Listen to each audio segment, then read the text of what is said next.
News Nirbhik এবং জাকির হোসেন শেখ অফিসিয়ালের পক্ষ থেকে সকলকে শ্রদ্ধা, শুভেচ্ছা, অভিনন্দন এবং ভালোবাসা জানিয়ে শুরু করছি আজকের আলোচ্য বিষয় ভারত বনাম পাকিস্তান উত্তরের অভিমুখ।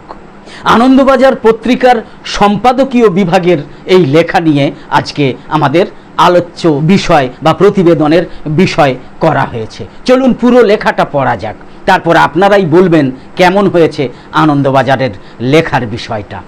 রাষ্ট্রপুঞ্জের সেক্রেটারি জেনারেল আন্তোনিও গুতেরেস মূল কথাটা বলে দিয়েছেন। একেবারে শুরুতেই বলছি কি কথা না, এই পৃথিবীর আজ আর ভারত পাকিস্তানের সামরিক সংঘাত নেওয়ার মতো ক্ষমতা নেই। 8ই মে 2025 বৃহস্পতিবার প্রকাশিত হয়েছে আনন্দবাজার পত্রিকায়। পহেলগাম সন্ত্রাসবাদী হানা কি ভারত পাকিস্তান সম্পর্কের ইতিহাসে আর একটা পূর্ণাঙ্গ যুদ্ধের সূচনা বিন্দু? 60 বছর আগের অপারেশন জিব্রাল্টারের মতো, নাকি সাম্প্রতিককালের দুই দেশের বেশ কিছু স্ট্রাইক এবং অপারেশনের মতো অপারেশন সিন্দুরও শেষ পর্যন্ত একটা সীমিত সামরিক অভিযান?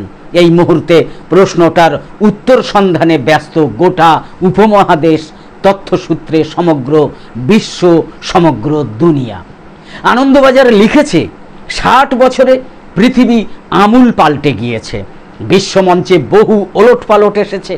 ভারত এবং পাকিস্তান এখন দুই পুরোদস্তুর পরমাণু শক্তিধর দেশ। এই পরিবর্তিত বিশ্বমঞ্চে দুই দেশ সত্যিই যুদ্ধে প্রবৃত্ত হলে কি ভয়াল দুর্দৈব নেমে আসতে পারে বিশ্বের জনবহুলতম মহাদেশটার উপর, তা মনে করিয়ে দিয়ে আত্মসংবরণের অনুরোধ আসছে চতুর্দিক থেকে।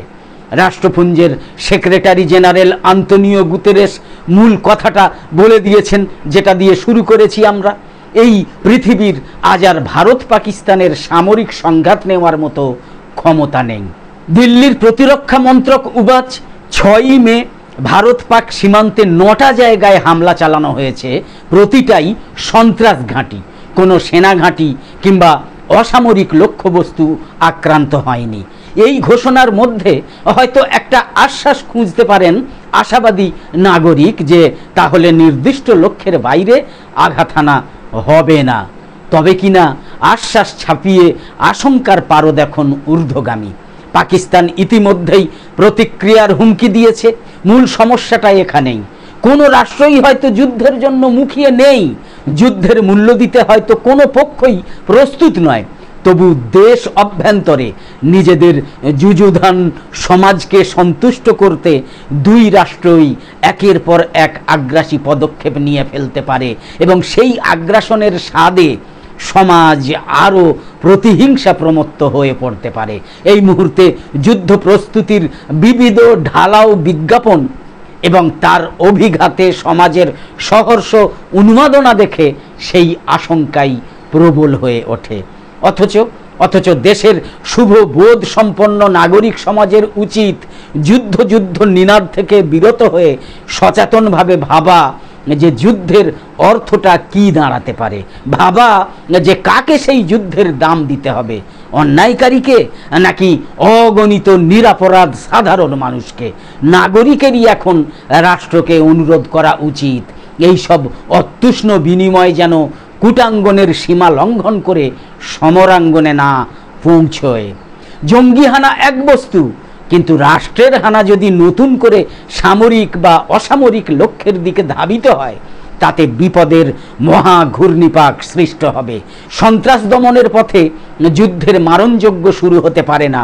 বিনাশ দিয়ে বিনাশের উত্তর দিতে গেলে পড়ে থাকে কেবল মুষল পর্ব এবং মহাপ্রস্থান পর্ব।